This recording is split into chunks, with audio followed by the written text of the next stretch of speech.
All right, Dad, good morning. Good Today is morning. Monday, September 23rd, and let's start with Ukraine this time.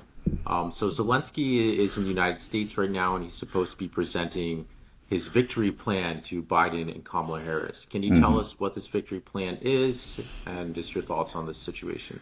Well, I think basically well, the purpose of it, it's not the stated purpose, but the purpose of it is to draw NATO into the conflict. One thing he's asking for, let's say, expedited accession of Ukraine to both the EU and NATO. In other words, he's demanding that Ukraine be allowed to join these organizations quickly. I think that's highly unlikely. I mean, the U.S. in particular all along has said, no, no, no, this is not a good idea. Of course, if he does join NATO, it would be possible then to invoke Article 5 and bring in the rest of NATO on Ukraine's behalf, because of course Ukraine is at war. And I think that's the purpose. I don't think that's going to happen. And he's also asking for permission for the deep strikes with long-range missiles, deep strikes into Russia. And I don't think there's really anything new. It's just sort of a package of the sort of demands that he's been making all along. Just as they've gone up the escalation ladder, and that's just where they are. There are really no surprises, and there's no hint of any sort of concessions or any kind of real negotiations. It's basically, we do this to win, and Russia surrenders. He directly, to show that, he's not interested in any kind of negotiations. He very directly and strongly criticized J.D. Vance for suggesting that there should be some concessions, on Ukraine's part. So this is a victory plan. It's a fantastic plan that's supposed to guarantee a military victory for Ukraine. And the only way that it could conceivably do that, just conceivably, theoretically, is by bringing in NATO, even though that's not on its side, even though that's not its stated objective. But it would be the result, or very well could be the result, if Ukraine were granted NATO membership. So that's really his victory plan. That's I what he's think that's pitching to basically Biden. what. Yeah, Just saying, you guys fight this war for me, or yeah. come He in and doesn't help say us that. out. He can't say that up front. But I think that's what it is. That's what I'm sure what the Ukrainians are probably saying behind the scenes. We got to get them in because this is looking bad. Even Zelensky is probably aware that things are not going very well at the front, and certainly his generals are aware of it. Do you think this could be also just sort of a negotiating tactic? Say we want Ukrainian membership into the EU and in NATO, and like, okay, we're not going to get that, then at least grant us long-range missile capabilities. Do you think that Well, that's just going to get that? that's possible. The certainly, it does just put more pressure on the administration to, give them at least that. That's correct. So far they've held firm on it. We'll see if they continue to hold firm and they don't lift those restrictions. I turned on BBC News last night and was just watching it for half an hour or so, but it was a nice sort of glimpse into the mindset of the UK and the Ukraine hawks. They had guests on that were all saying that, yeah, of course we have to give Ukraine these long-range missiles. It's only fair. It's only right. And there was a lot of emphasis on Russia using and storing North Korean and Iranian missiles. They kept on using this as kind of an argument that, like, well, Russia is having to rely on North Korea and Iran for missiles. Can you talk about the validity of that statement? Yeah, you've heard that. There just has been no evidence, anything close to substantial evidence that this has happened. It could be, it may be that Iran and North Korea have supplied some missiles to Russia, but we just haven't seen it. And if it is, it's probably maybe even just an agreement to test out their missiles in combat conditions and give them a report. And if in fact they've done that, that's probably the purpose. It's clear that that Russia has a very formidable arsenal of missiles. They've been firing their own missiles now for 2.5 years. And I think, those of us who have been following the war since the very beginning back in March remember that very early on, I remember as early as March 2022, there were media reports that Russia was about to run out of missiles. Clearly, that was false, and you still hear that, but you hear it with less and less frequency. Russia has a formidable arsenal. They don't need Iranian or North Korean missiles. They may have agreed to try them out for them. We don't know that. Even if they did, what does that have to do with it? That's just not the issue here. And this is, I'm sure, in the BBC reports that you saw, and these experts that expounded there, probably none of them talked about the core issue. What it was that Putin was responding to. It's not a question of fairness. It's a question of NATO involvement and NATO participation in war on Russia. That's the whole issue. And I don't know, did any of them bring that up? Did any of them even try to refute that? They just seem to ignore it. They just sidestep it. They just pretend that that's not it. But that's the issue. It's not that Putin's saying, we don't like this, this could hurt us, so stop it. No, it's if you fire these missiles, like, for example, an ATACMS missile into Russian territory, they've accepted, actually the U.S. and the U.K. and France have been launching their missiles, their so-called long-range missiles, into, let's say, post-2014 and, more recently occupied Ukrainian territory, now considered Russian territory by the Russians. Of course, I'm talking about Donetsk and Crimea, Zaporozhye and Kherson. But the Russians have decided to just kind of look the other way on that because they understand that that's disputed territory, internationally.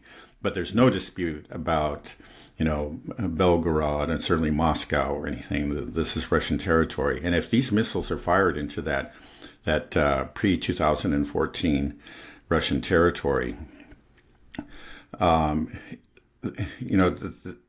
that means is that NATO is actually attacking Russia because, again, these missiles cannot be fired without direct NATO participation. You need data, from the satellites, but you actually need the technicians to program these missiles, and nobody's actually denied that. It's clear. In fact, Scholz of Germany admitted it. We had that recording of those generals talking about striking the Kerch Bridge. They admitted it, that there were, again, that they had the technicians on the ground, the U.S. and the U.K. firing these missiles.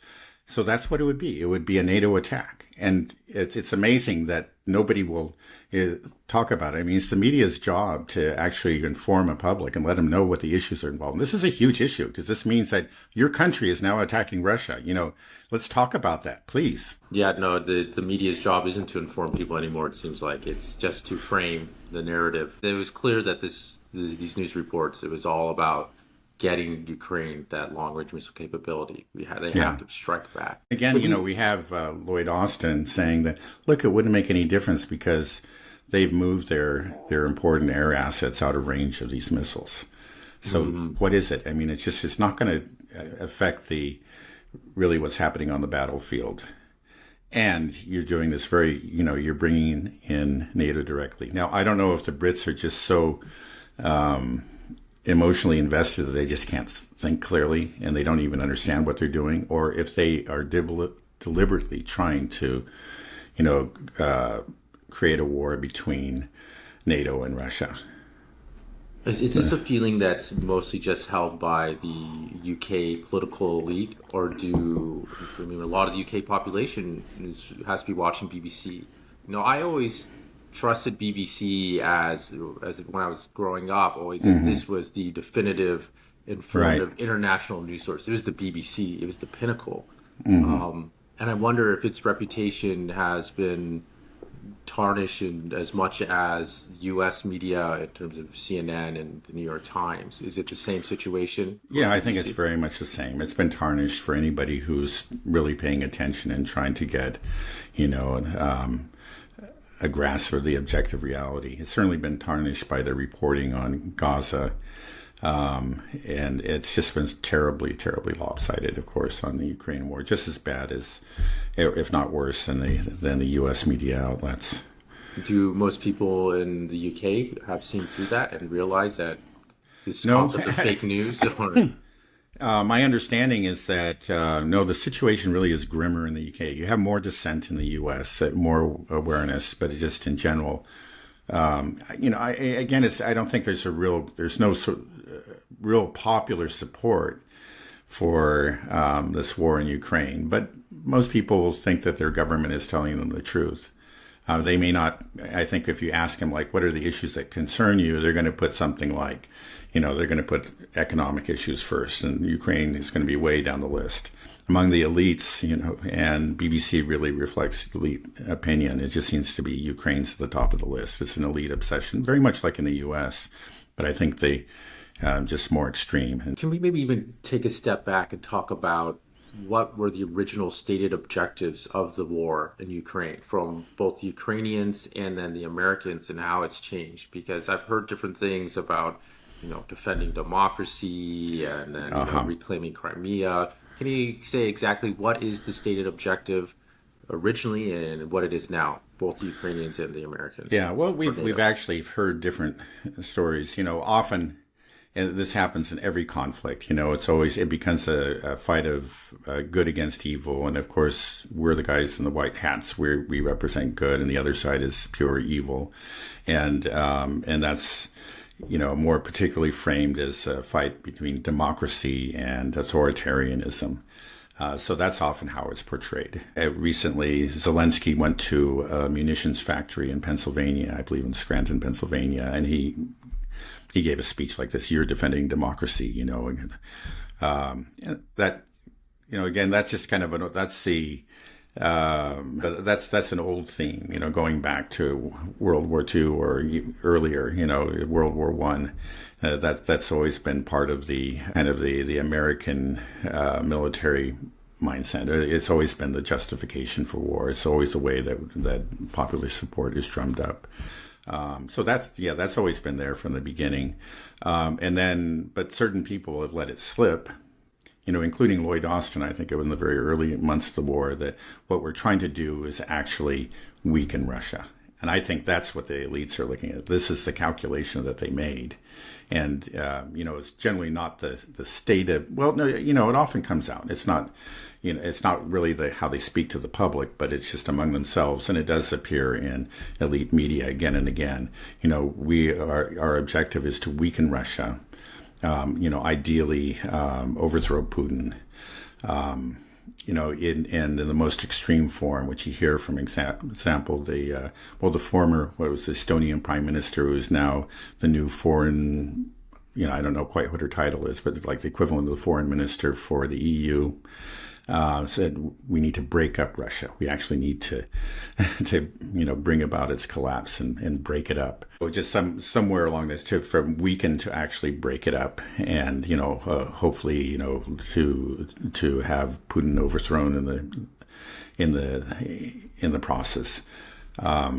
So that's the American NATO objective, is to weaken. Right. But that's I think that's it. Yeah, it's clearly not working. So it's now becoming sort of more of like, God, we can't lose. It's like, they were sure that they were going to win and they were going to achieve these objectives. And that's why they went in. That's why they scuttled the talks, the Istanbul Agreement. Why they told Zelensky, pull out of this, cancel this, we're going to defeat Russia. I think they really believed it. Now they're starting to see that. I think most of the elites, better than the publics now, understand that this is not going to happen. But then it's now become a new issue. It's like, we've got to save our own skins. This is going to we can't lose. So, but just that stated objective from the beginning is such an amorphous, ambiguous objective. I mean, to weaken Russia is like, what does it even really mean? Just to hurt them, you're not going to, I don't know, demilitarize them? I'm not exactly sure. It's not a clear objective. Like, when do you know you've achieved that goal? But what, just create chaos hopefully foment, conflict within the government and encourage secessionist movements, within Russia. Again, it seems like they can't give up on thinking about Russia like it was in the 1990s, when it really was falling apart and it could be kicked around, and it didn't matter what Russia, you could just ignore its security interests. And when Russia, said, hey, stop expanding towards us, he'd just say, give them the finger and continue to expand NATO towards Russia. It seemed like, that's something they can't let go of. They still have that Russia in their minds. A lot of them do. I think it's slowly changing, and they're starting to realize that, okay, this is not going to happen. But, at the very least, okay, maybe we're not going to get back all these territories. Maybe Putin's going to remain in power. Maybe Russia's not going to break apart. But at least we can, maybe freeze the conflict where it is and declare victory. You say Russia was going to conquer the whole country, and then amazing Ukraine held them off and only lost, 22% of the country, something like that. And it's a victory for us. I think that's what some of them are starting to think, but it's just a way to really to spin things and to whatever happens, they don't want it to end in an obvious defeat for NATO. I think that's really what the new objective has become. That the old one, it was really to weaken and destroy Russia. There's still some who have that idea. Again, like it seems like some of the crazies in the Baltic states. So, one of those is now the EU foreign minister. They still have, some of them have that idea, but I think more of them are becoming realistic. And their idea is like, basically, we just have to avert an obvious defeat, because that's going to be such a blow to our prestige. As Boris Johnson put it bluntly, it's just he said, what, Western hegemony is on the line here. It would be a blow to Western hegemony. Right. But if you want to not have an obvious defeat, then you should take the route that, J.D. Vance is proposing, where there are some concessions where, these areas like Donetsk, but that's been clear that's a non-negotiable factor. So it seems like Ukraine and NATO are taking kind of a maximalist position. Their idea is that, no, we don't. I mean, Ukraine's even written into law, Zelensky put into law, that we won't negotiate with Russia as long as Putin's in power. So they've kind of painted themselves into a corner here. They have to change their tune if they don't want to have a complete defeat. Do you think that will happen, or they're going to stick to this maximalist position? Yeah, well, that's the big part of the problem is Zelensky and the Ukraine regime, that they wedded themselves to. They lionized the man. They built him up as the new Churchill. And now they're starting to realize that the guy is deluded and he's not listening to them. And, I think probably, again, the more realistic among them realize that he's trying desperately to bring them into a war against Russia, which, again, the saner among them definitely don't want to happen. But they've got him on their hands. They built him up and they clearly find it hard to say no to him, which seems, again, is just sort of ridiculous. Again, this is very analogous to what's happening in Israel. Netanyahu has even more strength, vis-a-vis, obviously, the United States. But Zelensky has his supporters, and, he doesn't have the support that he had a couple years ago, but he still the Western governments have trouble, after all these visits, and all these hugs and all these photo ops, and they have trouble saying no to him. It seems like, and he's learned that if he keeps on, the one thing that he's good at is PR, that if he can just keep on applying the PR pressure, he generally gets what he wants. And this is ridiculous. You think a great power like the United States, and then, and by extension, NATO, should have a very clear sense of what its own interests are, and should be able to just lay down the law with a state like a very dependent state like Ukraine. But they do seem to be vulnerable to those pressures from them. That's part of the problem. Again, like J.D. Vance, I don't think his was even realistic because it didn't sufficiently take into consideration Russia's own security interests, but it did to some extent, right? He talked about neutrality. And that's a starting point. I think, like, if you brought that up and agreed, okay, let's put neutrality on the table, Russia might at that point really start talking. They might come to the table at least. Yeah, they might at least come to the table in that case. But yeah, he shot it down directly. I mean, he specifically pointed to Vance as being, out of line, basically. And again, that's what they have to deal with. They kind of created this monster, this Zelensky and the Ukraine government, that's supposed to be this bastion of freedom. And now they've, which of course it isn't. The whole thing is so absurd. I mean, it's just that, that there's no political opposition. There's no freedom of expression there. They shut down the church as well. No, it's actually, becoming a totalitarian regime. I mean, again, it's just sort of white is black and black is white in this. Right. No elections. Right. Well, you were saying that the goal of NATO and the West has changed to where they just can't have an obvious defeat on their hands. So they need to have something where they can at least spin it and say, okay, well, we still saved Ukraine as much as possible and we stopped the Russian horde. But it doesn't seem like if that's their aim, it doesn't make sense, because I'm seeing what's happening in the UK. I also just saw the news that the Danish Prime Minister said that there should be no red lines when it comes to Russia, that we can launch anything. So it doesn't seem necessarily to be their objective for many politicians. Right. I pointed to the Baltic states, but you're right. Also, Denmark, the UK, and you do find it in other countries. Again, it's the U.S. that in the end gets to call the shots, and there clearly are some realists within, I think, in particular, the Defense Department. And that's why, so far anyway, the U.S. has been holding the line on this. And if they do hold the line, it just won't happen. Now, this is Zelensky understands that. That's why he's in the U.S. right now. I mean, I think he wants to get this. Again, I don't think he's so deluded to think that it's actually going to make any difference to the war. But, potentially, again, it's just another escalation that could lead to an incident that could, conceivably bring NATO in on his side. And I think that's what he wants. Just like, again, Netanyahu down in Israel is just trying to find a way to bring the U.S. in on its side.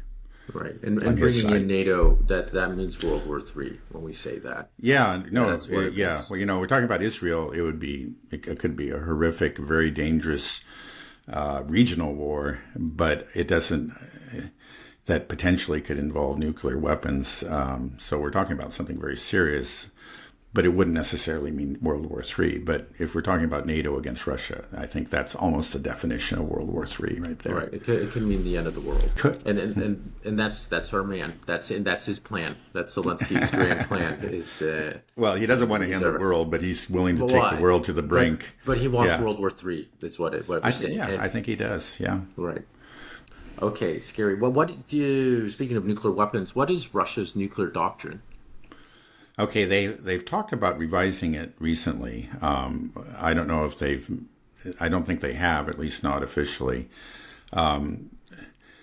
They actually do not, as I understand, they do not accept first strike. Using they only resort to nuclear weapons like if the very existence of the Russian state is threatened. I imagine like if the NATO armies lay siege to Moscow or something like that they could conceivably use them. Now, on the NATO side, I think they are allowed to use first strike, meaning that, it's sort of a surprise attack even before a true conflict breaks out. The Russians, according to their current doctrine, wouldn't do that. It would have to be a conflict that had already broken out, and the very existence of Russia or the Russian state would have to be threatened.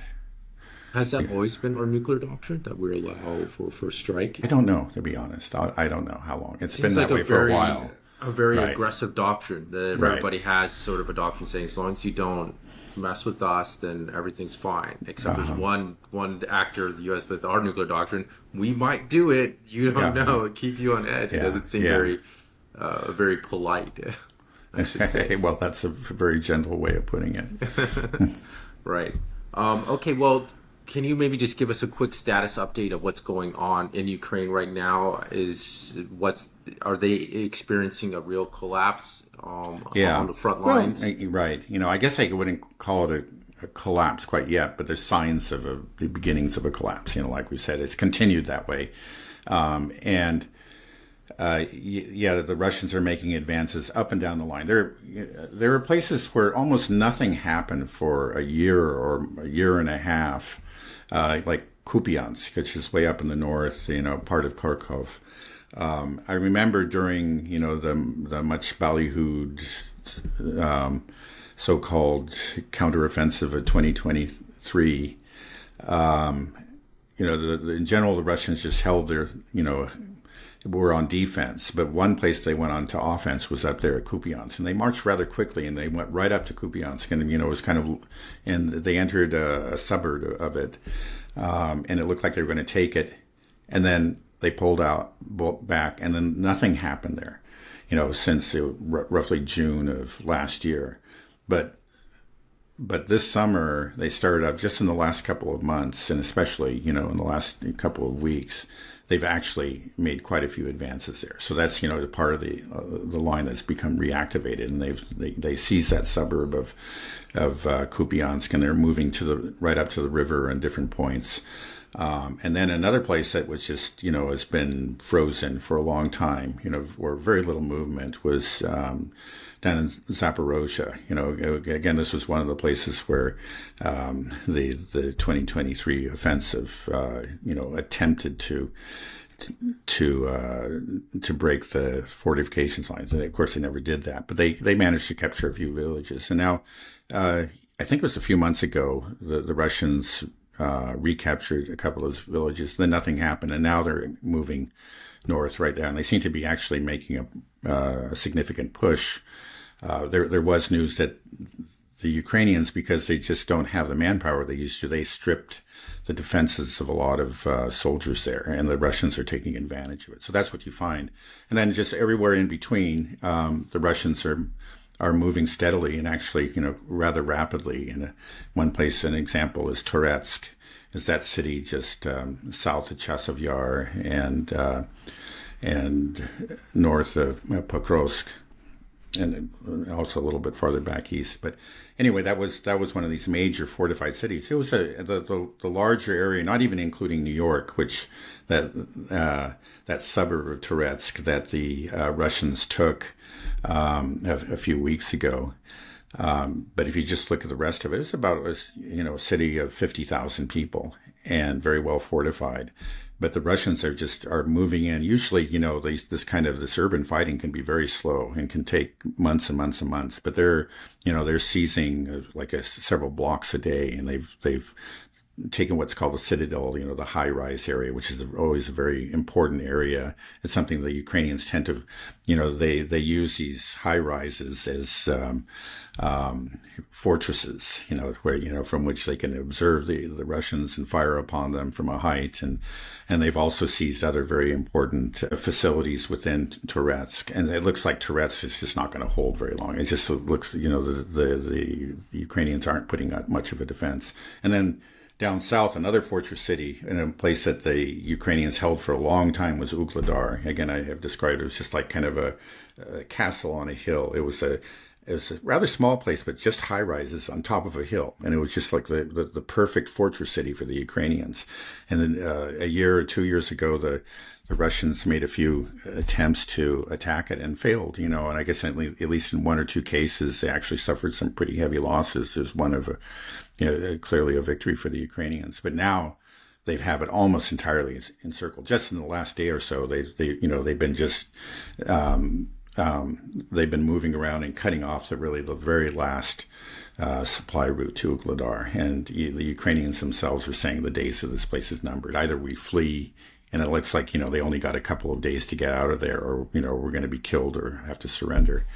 So that's a major place that's falling. And then in the meantime, around Pokrovsk, the Russians are advancing both north and south of it. And even though they haven't tried to enter Pokrovsk yet, they're already cutting off some of the supply routes. And that's what makes Pokrovsk so important? It's a hub. It has rail lines coming out of it. It's, like spokes out of a wheel, rail lines and roads. And the Russians have already, even though they're not in Pokrovsk, they're already starting to cut off these supply routes.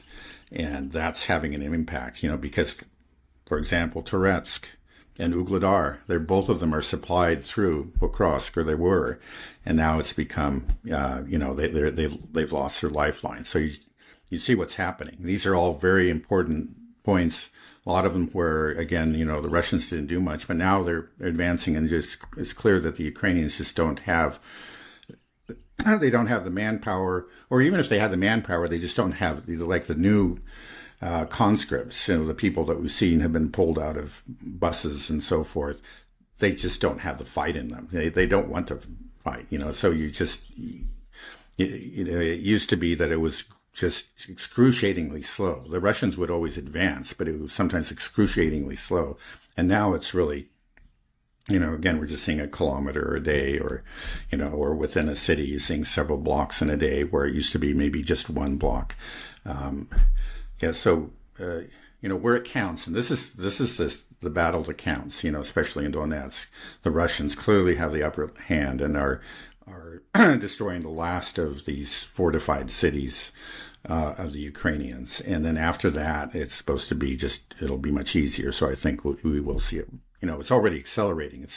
You still have to say it's slow, if you look at a big map, but it's accelerating, and it'll accelerate faster as they get through these places. Well, so then it seems like the choice that the Ukrainians have is they neither to negotiate and settle for peace, or lose everything. They'll attempt to escalate, bring in NATO if they can, but they will lose more. Do you think that they will be successful in getting long-range missile strikes? Well, they may, but first of all, it won't make a difference. I saw there was some story where Ukrainian soldiers were interviewed by Western media, the Ukrainian soldiers on the front there in Donetsk, and say, we really need this, so that we can strike their logistical supplies. Now, that was just pure nonsense, because they've had the permission to strike into Donbass and Crimea, and those are actually where the logistical supply lines for the Donetsk front they pass through. They don't come up from Belgorod. So they've already had this. It wouldn't make a bit of difference. And again, this is the battle that counts. I think it would just be something, if they actually hit something like in, let's say on the outskirts of Moscow or something, it could be a PR victory, but it just wouldn't. It's not going to affect the real battle. I'm really struck by how, I'll follow the battle day by day, what's happening in these places like Ugledar and Pokrovsk and Toretsk and so on. And the Russians are always advancing. And again, this is where the war is really being fought. But then I'll go to Western media, and with, some exceptions in elite media, you don't hear that. It's just like, oh, well, the Russians or the Ukrainians hit another ammo depot or whatever. And that's, it's something, but that's not where the battle is being fought. And, that's more PR than reality. And then they always fail to mention that, okay, yeah, they did have some successes in hitting these ammo depots, but during the same time, the Russians, struck twice as many within Ukraine. You just didn't report on those. And they do it every week. The Ukrainians had one good week that was probably timed, for Zelensky's visit. They probably, planned this, months in advance. But it's all PR. And it's just, I think the average news consumer still inhabits that kind of PR world, and they don't understand where, what's really happening, because that's just not reported. That's all very grim, or it is. But, again, it's just within certain elite media. But not for the average news consumer. Well, in the last podcast we did, I asked you a question: what would happen if Israel was defeated? What does it mean for America? And you gave a very nice answer. Could you do the same here for Ukraine? What does it mean when Ukraine loses this war? What does it mean for the United States and U.S. society? But I imagine it have a much larger impact for Europe, the European society. What would it mean for Europe? And NATO as well in general. Does it mean that NATO? I think, again, the big difference is, I think we pointed out several times, is that this with the exception of certain Eastern European, like the Baltic states and Poland, you don't get, a real popular support, commitment to this war, to the Ukraine war, as you do for the war in Palestine. At least in the United States. Within the United States, we don't find that. But it's only certain countries, I think, where you do find real popular support for the Ukraine war. And I think, again, it would be the Baltics and Poland. We have it's mostly an elite obsession, both in the United States and Europe. And so that's where the repercussions are really going to be felt. It will be, I don't know, it's kind of, I'm not sure. You find in Europe that already they're souring on it. The publics are, they're not committed to it. They would just as soon see this end. So the repercussions really could be maybe at the ballot box. If, they've been told, if they really realize that they were lied to by their elites, and I think they clearly are already starting to realize this, especially in places like Germany. But if it becomes crystal clear, and it would become crystal clear if there was an obvious NATO defeat, it could have real major repercussions at the ballot box. We'll see the elite will try to hang on, and they've been successful. They played all these games in places like, France and the UK and so on. But they maybe the popular anger will be such that these old governments that were so clearly, that tied themselves to the U.S. in this war, with clearly disastrous consequences for Europe. You just hope that they get thrown out, and that we get a new Europe, or a new elite that is going to tend to be more independent of the U.S. That's my hope. I'm probably just wishful thinking, but there are those trends. There obviously are those forces within Europe, and those let's say those forces that are opposed to U.S. hegemony, that want an independent Europe and want to be able to, to actually have an independent foreign policy and have relations with Russia and the United States. They don't have to be pro-Russian, but just simply have a more neutral, balanced policy. Those forces exist, and they would be greatly empowered by, I think, a NATO defeat. At least that's my hope. Do many people in Europe, do they see themselves as vassals to the United States? Because that's what these governments are. Yeah. Well, clearly, yeah, some of them do. So I think you find it most open, that kind of talk in Germany and in France. A lot of people, I think maybe just don't care. They would just as soon be a vassal to the United States. Unfortunately, that seems true. I mean, there's some countries like Georgia where you have, at least, the opposition is just dying to be a vassal of the West in general. We have the president there who can't even speak Georgian. Oh, really? Yeah. It's actually quite extraordinary. But she's from France. So you have people that kind of openly push, you have subservience, it's just like, we need to be part of the West, we need to, and maybe they don't quite use this language, but clearly we just need to submit. Right. There are counterforces, both in Eastern Europe and Western Europe. I think there's just this problem of people that have grown up with the U.S. as the global hegemon, that they have this idea that you have to be subservient to somebody in Europe. Because I remember talking to some of my friends in Europe, and say it's like, well, we're glad that U.S. is number one because we don't want to have to be subservient to China. Instead of this idea, it's like, well, maybe don't be subservient to anybody. Maybe just be Norwegian, Yeah, just, right. Right. Or if you want to, it seemed like the original idea of the EU was to build up European independence. That was the kind of language that I heard, back in the 90s and the early 2000s, is that if, that was one argument for it, is that if we combine our forces, on some level, we European countries, then we will be a great power in our own right.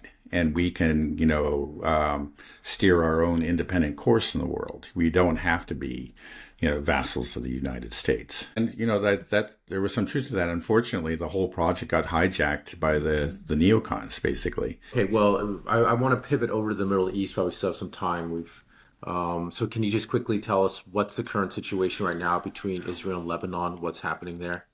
Yeah, well, there's certainly been a real heating up of the air war. So there have been, on the Israeli side, they've been striking. They've been hitting southern Lebanon very hard. Making many sorties and dropping a lot of bombs. Last I heard, I think there at least roughly 200 Lebanese have been killed. And Hezbollah has responded by firing a lot of rockets and some guided missiles into northern Israel. Quite a few more than I think they ever had before. It was I don't know what the number of rockets and missiles were, but it was quite a barrage. And they've struck a lot of places around, and I think occasionally within the cities of Haifa and oh gosh, Nazareth. Yeah. Now I think, in contrast, again, the damage that they've done is just much less than the damage that Israel has done. We have to be honest about that. And I don't think anybody was killed in this barrage, but it was a display. It was something that certainly frightened a lot of Israelis, and maybe that was just the main purpose. The stated objective of Israel is to restore security in the northern part of Israel so these people can move back home. And as long as Hezbollah can send these rockets, even if they don't do significant damage, Israel will not be able to obtain its objective. The people will not be able to return to northern Israel. So this could go on for a long time. Some people were wondering, we've heard about these great missiles that Hezbollah is supposed to have, that is supposed to be able to strike Tel Aviv, and they haven't used them yet. I mean, they're supposed to have some what you call strategic missiles, and they haven't. And maybe they're just, maybe they never had them, but I think they probably do. They're just holding them in reserve for the proper moment, or they don't want to go up the escalation ladder too fast. Now the big question is, this could go on for a long time, and southern Lebanon, let's be honest, will suffer greatly, and maybe Beirut has been struck too, of course. But they're, it's the Lebanese have been through this before. They've suffered and they've been resilient, and in the end, eventually it ends and people move back. We'll see. There's clearly, there was some hopes. I remember there was some story that came out a couple months ago that there was an Israeli, maybe it was an F-35 or something over Lebanon that was chased away because Hezbollah had some sort of air defense that locked on it. Now, maybe that just wasn't true. We're wondering, do they have that air defense? It seems like they don't. Clearly Israel has a major advantage in an air war. It can do a lot more damage to Lebanon, I think, unless there's some weapons that we're just not seeing yet. And I think there probably are, but still, I think Israel has a major advantage. But Lebanon has shown a willingness to suffer a lot more punishment than Israel has. It reminds me, like during the Vietnam War, Ho Chi Minh, who was the leader of the communists in that war in Vietnam, said that, okay, we have a casualty ratio of about 10-1. For every, one American soldier that's killed, 10 of ours are killed. But he said, even with those odds, we win, you lose. And he turned out to be right. In the end, it was because it was not an existential war for the U.S. and they pulled out. It was for the Vietnamese, and they won.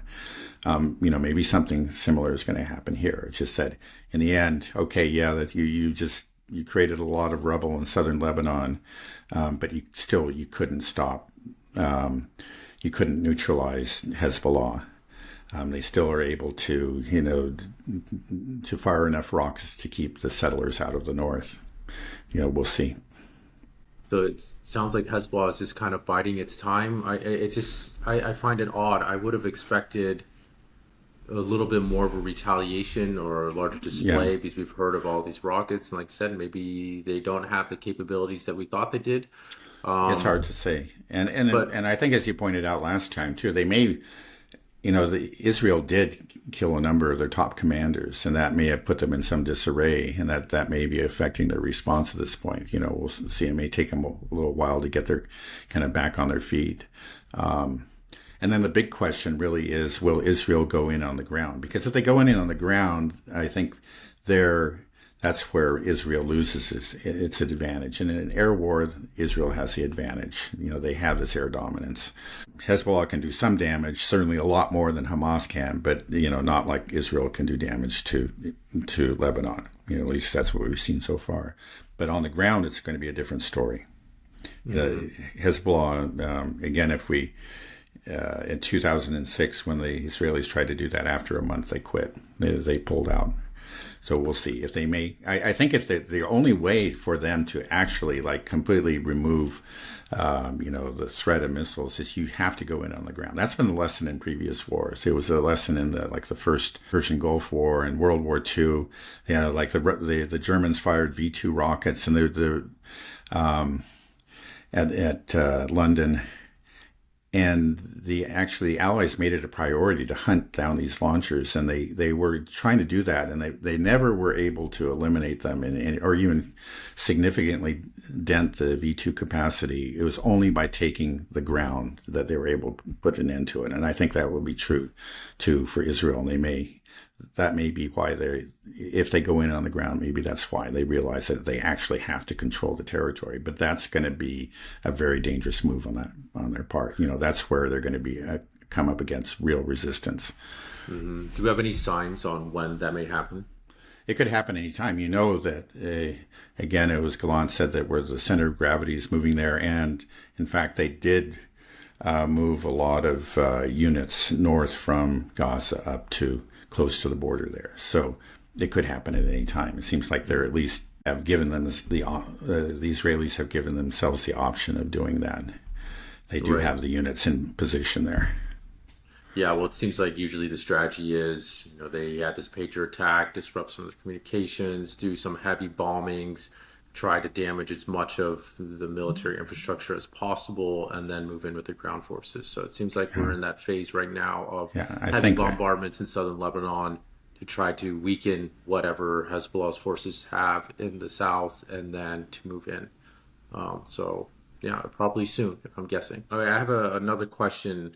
Lindsey Graham keeps on telling me that Iran is the head of the snake. How true is that? What is Iran's situation? How does it play into this whole? There's just no truth to it at all. We're always hearing things like that. It's like it's the number one terror state in the world, whatever. Iran supports the resistance. They haven't. Iran hasn't been involved in anything that you could call a terror attack for a long time. I think there was one attack, which was a retaliation to an Israeli terror attack back, I think, in 2011.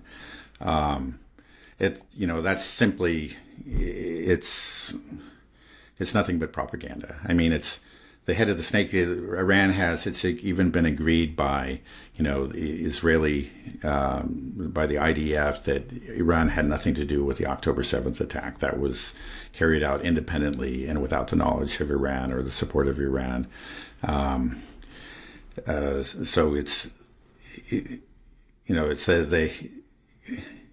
Iran is not attacking Israel. Iran is supporting some of the groups that resist Israeli attacks. It has given support to Hamas and most definitely to Hezbollah, and to some of these militias in Syria and Iraq.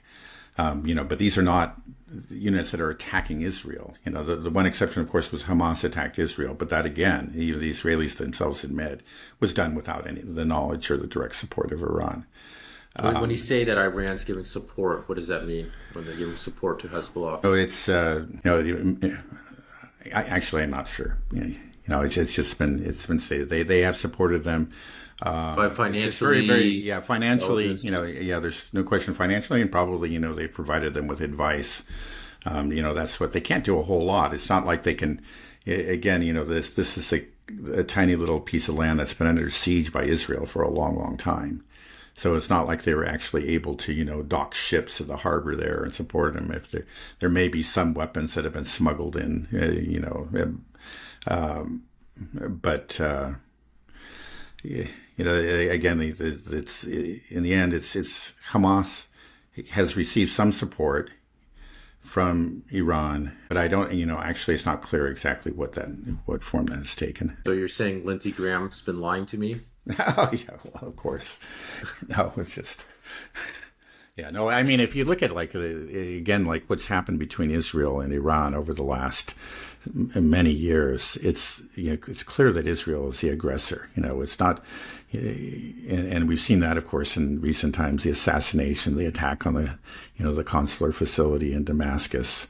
And then it's been preceded, there's a long history of assassinations and attacks and terror attacks within Iran. And there's just really nothing,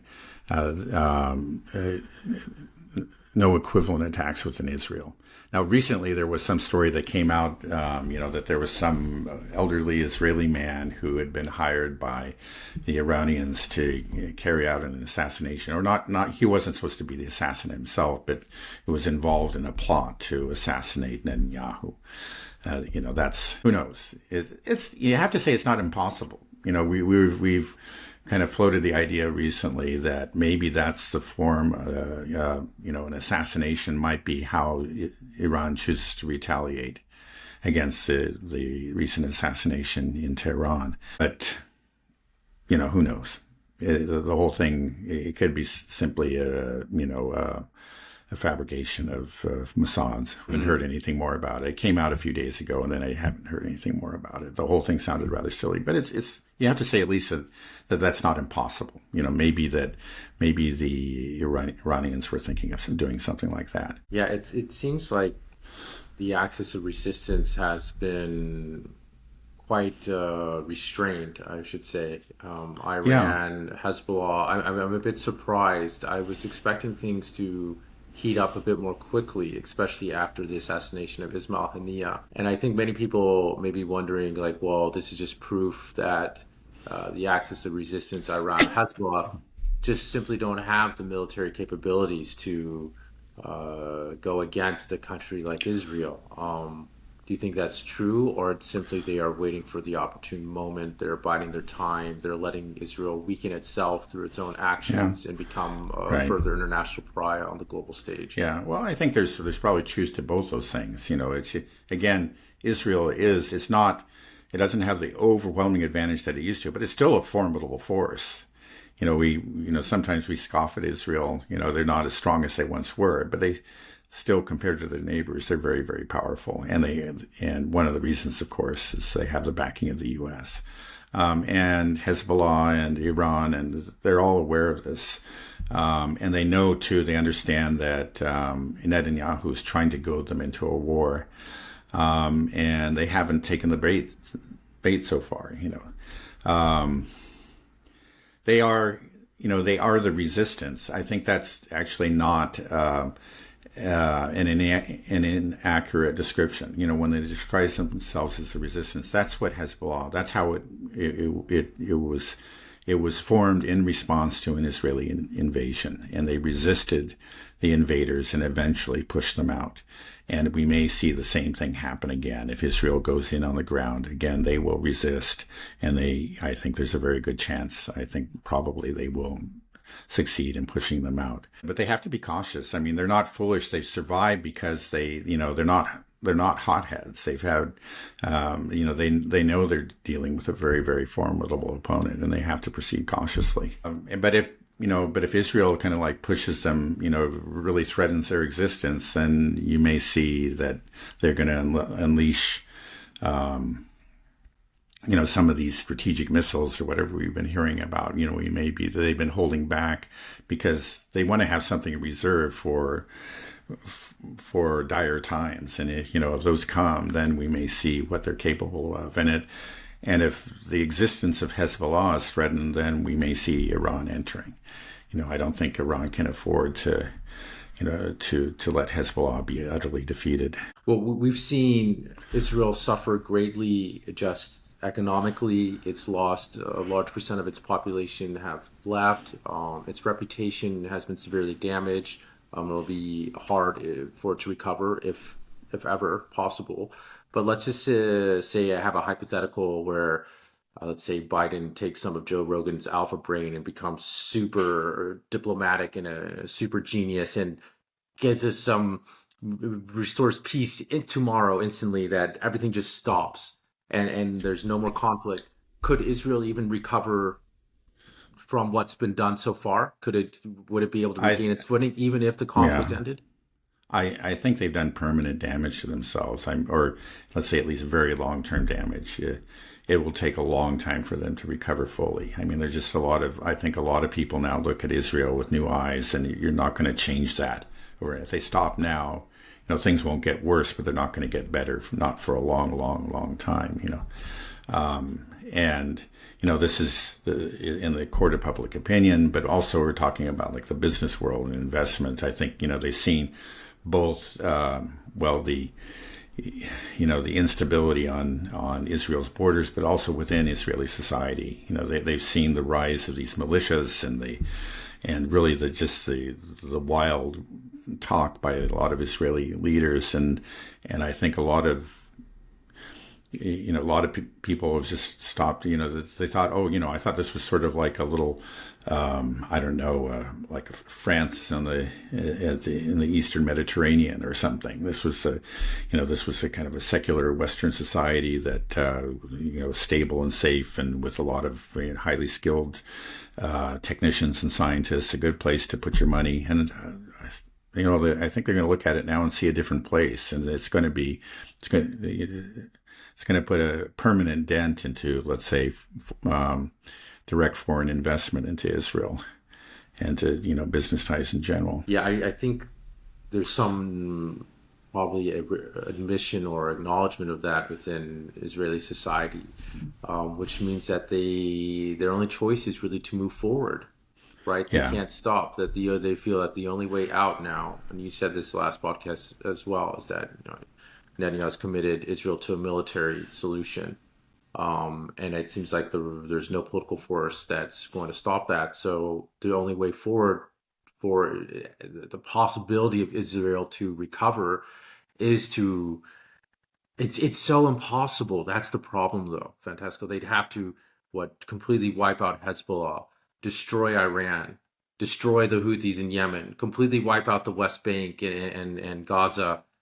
And to think that they could do this without even becoming more of an international pariah or exploding into a larger regional war, where I just it's so I mean they're great at PR. I know the media's got their back, but that's going to be too difficult In to the U.S. frame. Yeah, The U.S. and much of Western yeah, Europe. BBC too. We were mentioning the BBC earlier. Right? How they won't be able to frame it in a way where It'll be Israel, very, very hard.